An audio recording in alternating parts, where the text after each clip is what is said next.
मधुबन के बाबा, मधुबन के बाबा मुरली वाले, आपका क्या कहना, आपका क्या कहना। ओम शांति। आज 9 अगस्त 2024 के साकार मधुर महावाक्य हैं। आज मीठे मीठे बाप दादा बोले, मीठे बच्चे, यह ब्रह्मा है सतगुरु की दरबार। इस भ्रिकुटी में सतगुरु विराजमान है, वही तुम बच्चों की सदगति करते हैं।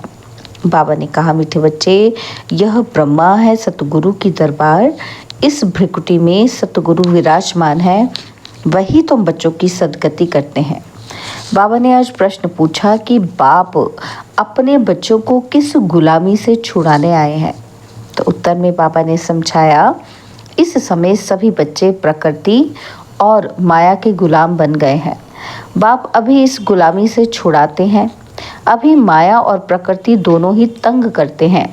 कभी तूफान, कभी फैमिन है, और फिर तुम ऐसे मालिक बन जाते हो जो सारी प्रकृति तुम्हारी गुलाम रहती है। माया का वार भी नहीं होता। ओम शांति। मीठे मीठे रूहानी बच्चे समझते हैं कि सुप्रीम बाप भी है, सुप्रीम शिक्षक भी है। वह विश्व के आदि मध्य अंत का राज समझाते हैं। फिर सुप्रीम गुरु भी है। तो यह हो गई सतगुरु की दरबार। दरबार होती है ना, गुरु की दरबार। वह है सिर्फ गुरु की, सतगुरु है नहीं। श्री श्री 108 कहलाएंगे, सतगुरु लिखा हुआ नहीं होगा। वो लोग सिर्फ गुरु ही कहते हैं। यह है सतगुरु। पहले बाप, फिर टीचर, फिर सतगुरु। सतगुरु ही सदगति देते हैं। सतयुग त्रेता में तो फिर गुरु होते नहीं, क्योंकि सब सदगति में है। एक सतगुरु मिलता है तो बाकी सब गुरुओं का नाम खलास हो जाता है। सुप्रीम हुआ सब गुरुओं का गुरु। जैसे पतियों का पति कहते हैं ना, तो सबसे ऊंच होने के कारण ऐसे कहते हैं। तुम सुप्रीम बाप के पास बैठे हो किस लिए? बेहद का वर्षा लेने। यह है बेहद का वर्षा। बाप भी है तो शिक्षक भी है, और ये वर्षा है नई दुनिया अमर लोक के लिए, वाइसलेस वर्ल्ड के लिए। वाइसलेस वर्ल्ड नई दुनिया को, विशेष वर्ल्ड पुरानी दुनिया को कहा जाता है। सत्य को शिवालय कहा जाता है, क्योंकि शिव बाबा का स्थापन किया हुआ है। विशेष वर्ल्ड रावण की स्थापना है। अभी तुम बैठे हो सतगुरु की दरबार में। यह सिर्फ तुम बच्चे ही जानते हो। बाप ही शांति का सागर है। वह बाप जब आए तब तो शांति का वर्षा दे, रास्ता बताए। बाकी जंगल में शांति कहाँ से मिलेगी, इसलिए हार का मिसाल देते हैं। शांति तो आत्मा के गले का हार है। फिर जब रावण राज्य होता है तब अशांति होती है। उनको तो कहा जाता है सुख धाम, शांति धाम। वहाँ दुख की कोई बात नहीं। महिमा भी सदैव सतगुरु की करते हैं। गुरु की महिमा कभी सुनी नहीं होगी। ज्ञान का सागर वह एक ही बाप है। ऐसे कभी गुरु की महिमा सुनी है? नहीं। वह गुरु लोग जगत के पतित पावन हो नहीं सकते। वह तो एक ही निराकार बेहद के बड़े बाबा को कहा जाता है। तुम अभी संगम युग पर खड़े हो। एक तरफ है पतित पुरानी दुनिया और दूसरे तरफ है पावन नई दुनिया। पतित दुनिया में गुरु तो ढेर हैं। आगे तुमको इस संगम युग का पता नहीं था। अब बाप ने समझाया है कि यह है पुरुषोत्तम संगम युग। इसके बाद फिर सतयुग आना है। चक्र फिरता रहता है। यह बुद्धि में याद रहना चाहिए। हम सब भाई भाई हैं, तो बेहद के बाप से वर्षा जरूर मिलता है। यह कोई को पता नहीं। कितने बड़े बड़े पोजीशन वाले मनुष्य हैं, परंतु जानते कुछ भी नहीं। बाप कहते हैं, मैं तो तुमको सबकी सदगति करता हूँ, तुम सबकी। और अभी तुम सेंसिबल बने हो।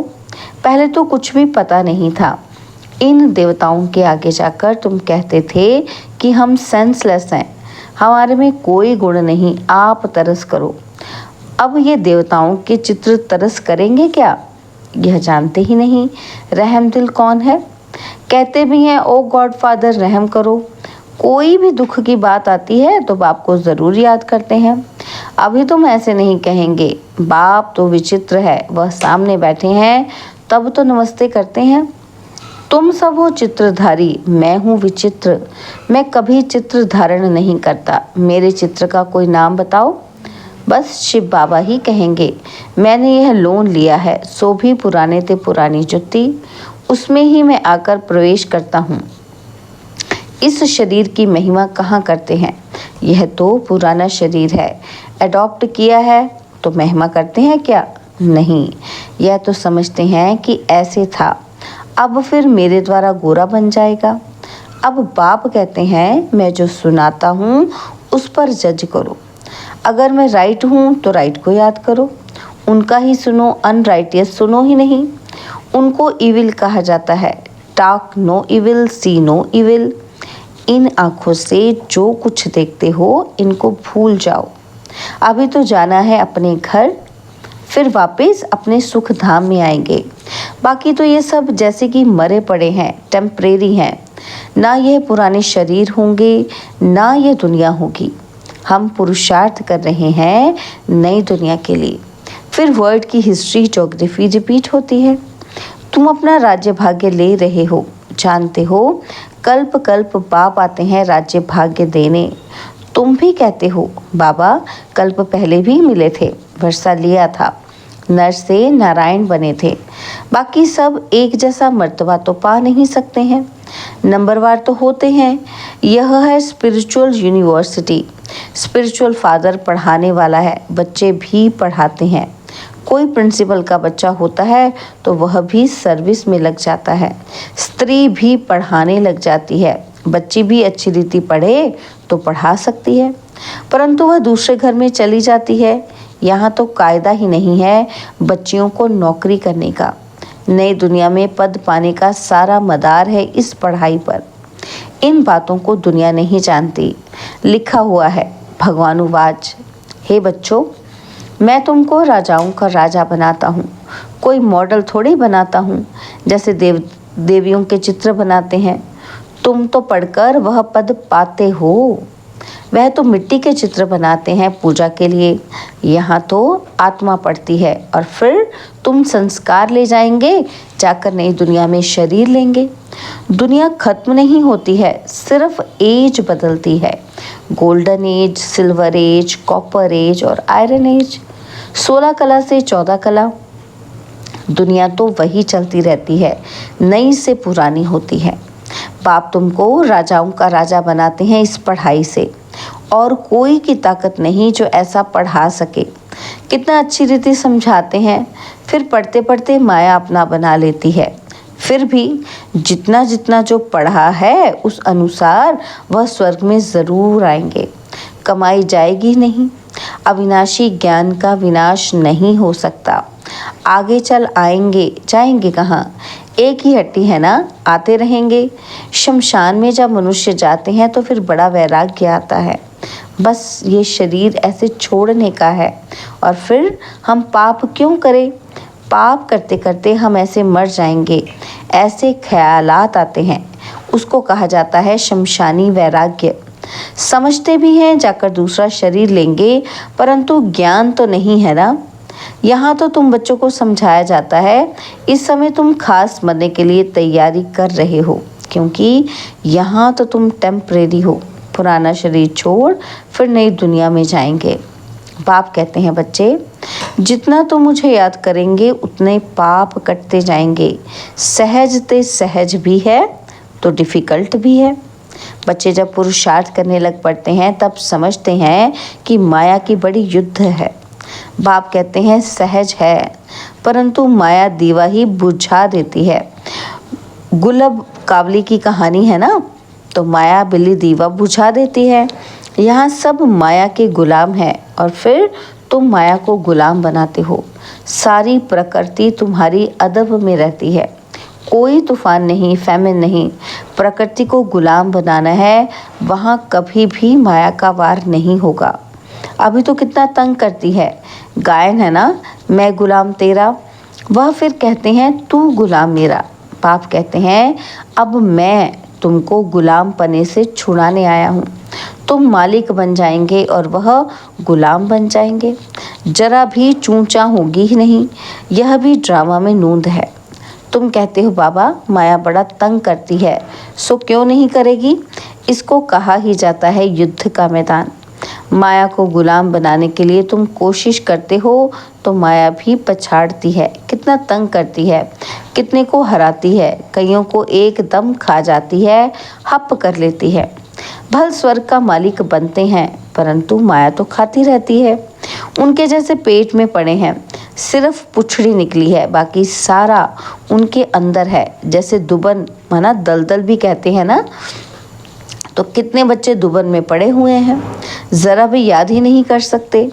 जैसे कछुए का भ्रमरी का मिसाल है, ऐसे तुम भी कीड़ों को भू भू कर क्या से क्या बना सकते हो। एकदम स्वर्ग का परिज़ादा।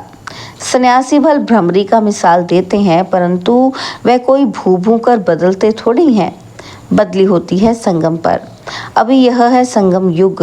तुम शूद्र से ब्राह्मण बने हो तो जो विकारी मनुष्य हैं उन्हों को तुम ले आते हो। कीड़ों में भी कोई भ्रमरी बन जाते हैं, कोई सड़ जाते हैं तो कोई फिर अधूरे रह जाते हैं। बाबा ने ये बहुत देखे हैं। यहाँ भी कोई अच्छी रीति पढ़ते हैं, ज्ञान के पंख जम जाते हैं और कोई को आधे में ही माया पकड़ लेती है तो कच्चे ही रह जाते हैं।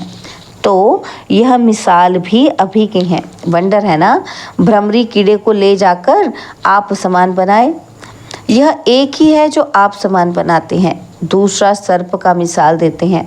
सत्युग में बस एक खाल छोड़ दूसरी ले लेते हैं, झट साक्षात्कार होता है। अब शरीर छोड़ने वाले हैं, आत्मा निकल दूसरे गर्भ महल में बैठती है। यह भी एक मिसाल देते हैं। गर्भ महल में बैठा था, उनको बाहर निकलने की दिल ही नहीं होती थी, फिर भी बाहर आना तो है ही ज़रूर। अभी तुम बच्चे हो संगम युग पर, ज्ञान से ऐसे पुरुषोत्तम बनते हो। भक्ति तो जन्म जन्मांतर की, तो जिन्होंने जास्ती भक्ति की है वही आकर नंबरवार पुरुषार्थ अनुसार पद पाएंगे। अभी तुम्हारी बुद्धि में सारा ज्ञान है, बाकी शास्त्रों का ज्ञान कोई ज्ञान नहीं है, वहाँ तो है भक्ति। उनसे कोई सदगति नहीं होती है। सदगति माना वापस घर जाना। घर में कोई जाता नहीं। बाप खुद कहते हैं कि मेरे साथ कोई मिलता नहीं, पढ़ाने वाला साथ ले जाने वाला भी चाहिए ना। बाप को कितना ख्याल रहता है। 5000 वर्ष में बाप एक ही बार आकर पढ़ाते हैं। तुम घड़ी घड़ी भूल जाते हो कि हम आत्मा हैं। यह एकदम पक्का कर लो कि हम आत्माओं को बाप पढ़ाने आए हैं। इसको कहा जाता है स्पिरिचुअल नॉलेज। सुप्रीम रूह हम रूहों को नॉलेज देते हैं। संस्कार भी आत्मा में रहते हैं।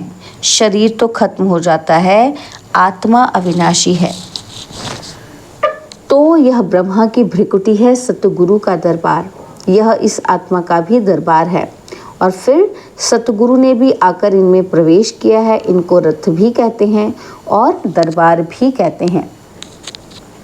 तुम बच्चे स्वर्ग के गेट खोल रहे हो श्रीमत पर। जितना अच्छी रीति पढ़ेंगे उतना सतयुग में ऊंच पद पाएंगे, तो पढ़ना चाहिए। टीचर के बच्चे तो बहुत होशियार होते हैं परंतु कहते हैं ना, घर की गंगा का रिगार्ड नहीं। बाबा का देखा हुआ है, सारे शहर का किचड़ा गंगा में पड़ता है, फिर उनको पतित पावनी कहेंगे। मनुष्यों की बुद्धि देखो कैसी हो गई है। देवियों को सजाकर पूजा आदि कर फिर डुबो देते हैं। कई तो उस पर पांव रखकर भी डुबोते हैं।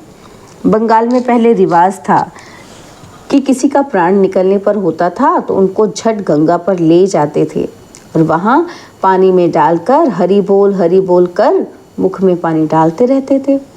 ऐसे प्राण निकाल देते थे। वंडर है ना। तो अभी तुम बच्चों की बुद्धि में चढ़ाई उतराई का पूरा ज्ञान है, नंबरवार पुरुषार्थ अनुसार। अच्छा, मीठे मीठे सिकिलदे बच्चों प्रति माता पिता बाप दादा का याद प्यार और गुड मॉर्निंग। रूहानी बाप की रूहानी बच्चों को नमस्ते। हम रूहानी बच्चों की रूहानी बाप दादाजी को दिलवा जान सिकवा प्रेम से नमस्ते। ओम शांति। प्यारे बाबा, मीठे बाबा, मेरे बाबा, शुक्रिया बाबा, शुक्रिया बाबा, शुक्रिया। धारणा के लिए मुख्य सार है। पहला पॉइंट है, बाप जो सुनाते हैं वही सुनना है और जज करना है कि राइट क्या है। राइट को ही याद करना है। अनराइटियस बात को ना सुनना है, ना बोलना है, ना देखना है। और सेकंड पॉइंट है पढ़ाई अच्छी रीति पढ़कर अपने को राजाओं का राजा बनाना है। इस पुराने शरीर और पुरानी दुनिया में अपने को टेम्परेरी समझना है। बाबा ने आज वरदान दिया कि एकाग्रता की शक्ति से परवश स्थिति को परिवर्तन करने वाले अधिकारी आत्मा भव। एकाग्रता की शक्ति से परवश स्थिति को परिवर्तन करने वाले अधिकारी आत्मा भव। ब्राह्मण अर्थात अधिकारी आत्मा कभी किसी के परवश नहीं हो सकती, अपने कमज़ोर स्वभाव संस्कार के वश भी नहीं, क्योंकि स्वभाव अर्थात स्व प्रति और सर्व के प्रति आत्मिक भाव है तो कमज़ोर स्वभाव के वश नहीं हो सकते। और अनादि आदि संस्कारों की स्मृति से कमज़ोर संस्कार भी सहज परिवर्तन हो जाते हैं। एकाग्रता की शक्ति परवश स्थिति को परिवर्तन कर मालिकपन की स्थिति की सीट पर सेट कर देती है। स्लोगन है क्रोध ज्ञानी तो आत्मा के लिए महाशत्रु है। क्रोध ज्ञानी तो आत्मा के लिए महाशत्रु है। ओम शांति।